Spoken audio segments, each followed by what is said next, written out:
কাঁচা কাঁচা মাংস খায় মাথার রোগে ভুগে, মনে হয় ফিরে গেছে আবার আদিম যুগে। রাক্ষস। হ্যালো বন্ধুরা, আশা করি তোমরা সবাই ভালো আছে। আমি একেবারে বিন্দাস। তো আবার চলে আসলাম একটা নতুন ভিডিও নিয়ে। এই ভিডিওটা দেখার আগে তোমরা আগে পেট ভরে খেয়ে নাও, কারণ এই ভিডিওটা দেখার পর তোমাদের আর খাওয়ার প্রতি রুচি থাকবে না। বুঝেছি।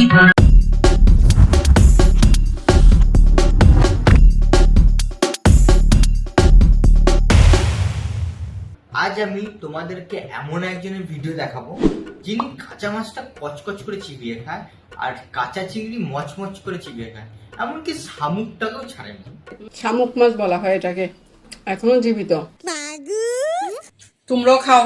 তুই খেয়ে মর, মুখ পড়ি তুই খেয়ে মর। তো ইনি হলেন এমন একজন মহিলা যিনি কাঁচা মাছ আর কাঁচা মাংস কোনোটাই বাদ দেয়নি। রাক্ষস।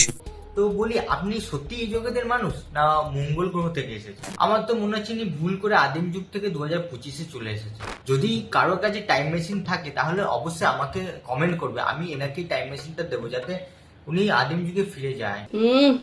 সে স্বাদ। আদিম যুগের মানুষরা এনার থেকে সভ্য ছিল, অ্যাটলিস্ট ওরা মাংসটা পুড়িয়ে খেতে, এনার মধ্যে তো কাঁচা খেত না। এরা হজম ক্ষমতা দেখে আমি সেলুট জানাই, কারণ আমার ঘরের রান্না খাবার খেয়েও মাঝে মধ্যে বদ হজম হয়ে যায়, আর এনার কাঁচা মাছ কাঁচা মাংস খেয়েও কিছু হয় না। তো প্রণাম আপনার হজম ক্ষমতাকে। তো বলি, আপনার এই হজম শক্তির রহস্যটা কি? না মানে ওই পাবলিক একটু জানতে চায় আপনার এই রহস্য।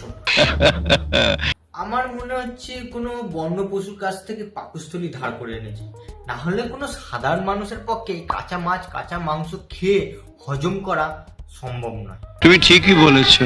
অনেকে এনার এরকম খাওয়া দেখে মনে করেন যে এনার উপর একটা মেছো ভূত চেপে আছে।